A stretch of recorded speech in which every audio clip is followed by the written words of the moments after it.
तो आज शुरू करने वाले हैं रसायन विज्ञान यानी केमिस्ट्री का क्लास नंबर 0 यानी कि बेसिक्स। ऐसा कहते हैं कि किसी भी सब्जेक्ट की बेसिक्स उस सब्जेक्ट की परिभाषा यानी डेफिनेशन से प्रारंभ होती है। तो ऐसे में शुरू करते हैं रसायन विज्ञान यानी केमिस्ट्री की बेसिक्स रसायन विज्ञान की परिभाषा से। तो देखते हैं रसायन विज्ञान, जिसको अंग्रेजी में केमिस्ट्री कहते हैं। रसायन विज्ञान विज्ञान की वह शाखा है जिसके अंतर्गत पदार्थों के गुणों, संगठन, संरचना तथा उनमें होने वाले परिवर्तनों का अध्ययन किया जाता है। इस परिभाषा को इंग्लिश में देखते हैं।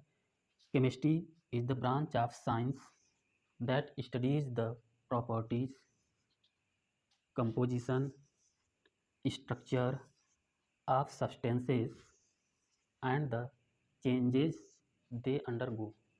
अब इसमें आने वाले टर्म को अच्छी तरह से समझते हैं। तो सबसे पहले रसायन विज्ञान विज्ञान की वह शाखा है। विज्ञान विज्ञान किसे कहते हैं?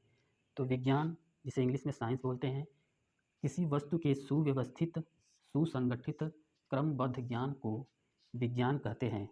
डिफिनीशन इंग्लिश में, science is the systematic, organised and sequential knowledge of any subject. तो इसका मतलब क्या है कि किसी भी वस्तु के विषय में ज्ञान प्राप्त करना ही विज्ञान कहते हैं। लेकिन यह ज्ञान प्राप्त करने का जो तरीका है वह होना चाहिए सुव्यवस्थित, यानी कि वह ज्ञान किसी नियमों पर आधारित होना चाहिए। दूसरा है सुसंगठित। इन नियमों के आधार पर छोटे छोटे पार्ट को एकत्रित कर लेना चाहिए। तो उस एकत्रित पार्ट में सुसंगठित, उस एकत्रित पार्ट एक दूसरे से अटैच होने चाहिए। ऐसा नहीं कि एक पार्ट का कुछ पता नहीं, दूसरे पार्ट का कुछ पता नहीं, तो वो एक दूसरे पर डिपेंड होना चाहिए, एक के बाद एक, एक के बाद एक, इस प्रकार से। तो सुसंगठित होना चाहिए। क्रमबद्ध ज्ञान को विज्ञान कहते हैं, क्रमबद्ध। तो क्रमबद्ध ज्ञान प्राप्त करने के लिए हम 2-3 विधियां अपनाते हैं। यानी कि किसी वस्तु के विषय में अगर हमको जानकारी चाहिए क्रमबद्ध, तो सबसे पहले हम उसका क्या करते हैं? अवलोकन। अवलोकन यानी कि ऑब्जर्वेशन। ऑब्जर्वेशन करने के बाद हम उस पर प्रयोग करते हैं, यानी एक्सपेरिमेंट करते हैं। तो ऑब्जर्वेशन करते हैं, फिर उसके बाद प्रयोग करते हैं, यानी कि एक्सपेरिमेंट। प्रयोग और एक्सपेरिमेंट करने के बाद हम रिजल्ट यानी कि निष्कर्ष, कंक्लूजन पर पहुंचते हैं। तो ये प्रक्रिया अपनाने के बाद हमें जो क्रमबद्ध ज्ञान मिलता है उसको ही विज्ञान कहते हैं। तो किसी भी वस्तु के सुव्यवस्थित यानी कि सिस्टमैटिक, सुसंगठित यानी कि ऑर्गेनाइज्ड, क्रमबद्ध ज्ञान यानी कि sequential knowledge of any subject, subject यहाँ वस्तु को कहा गया है। तो किसी भी वस्तु के सुव्यवस्थित, सुसंगठित, क्रमबद्ध ज्ञान को विज्ञान कहते हैं। तो रसायन विज्ञान विज्ञान की वह शाखा है, विज्ञान क्या हो गया, पता हो गया, जिसके अंतर्गत पदार्थों, यानी कि रसायन विज्ञान में हमें सिर्फ और सिर्फ जो कुछ भी पढ़ना है पदार्थों के बारे में पढ़ना है। तो पदार्थ क्या होते हैं?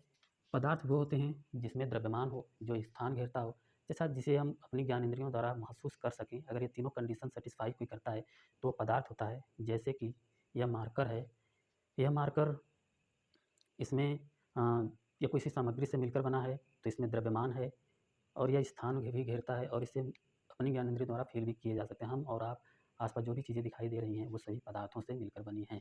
के गुणों, अब ये गुण क्या होता है? तो गुण 2 प्रकार का होता है, भौतिक गुण और रासायनिक गुण। गुण यानी किसी वस्तु को, किसी पदार्थ को हम कैसे पहचानेंगे। जैसे ठोस हो गया, कोई पानी हो गया तो हम उसको तरल के रूप में जानते हैं, पहचानते हैं। फिर उसके बाद और भी ऐसी क्वालिटी, बर्फ़ हो गया, ठोस, फिर गैस हो गया, गैस की प्रॉपर्टी बोलते हैं गुण।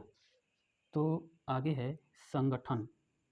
संगठन क्या होता है? संगठन यानी कि पदार्थ किससे बना है। जैसे हम जल की बात करें तो यह जल का संगठन किससे किससे होता है? तो जल का सूत्र H2O होता है। तो यह H, हाइड्रोजन और ऑक्सीजन के संगठन से जल बनता है। तो इस प्रकार से केमिस्ट्री में हम उसके गुण, जिससे हम उसको पहचानते हैं, संगठन जिससे वह बना है, और संरचना यानी कि उसमें उपस्थित अणु या परमाणु किस तरीके से जुड़कर उस पदार्थ का निर्माण करते हैं। जैसे कि ग्रेफाइट और कार्बन, अब ग्रेफाइट और हीरा, डायमंड, ये दोनों कार्बन से ही बने हैं। लेकिन जो हीरा होता है वह कठोर होता है और ग्रेफाइट जो होता है मुलायम होता है। जैसे पेंसिल के बीच में जो छड़ होती है काले रंग की, जिससे हम लिखते हैं, वो ग्रेफाइट की बनी होती है और मुलायम होती है। तथा उनमें होने वाले परिवर्तनों का अध्ययन किया जाता है। परिवर्तन यानी कि अभिक्रियाओं का अध्ययन किया जाता है, जैसे दूध का दही बनना और जो भी है इसी प्रकार की चीज़ें, कागज़ का जलना वगैरह हो गया। तो वो सभी क्या होते हैं? परिवर्तन हो गया। तो परिवर्तनों का अध्ययन करते हैं, उसे क्या कहते हैं? रसायन विज्ञान।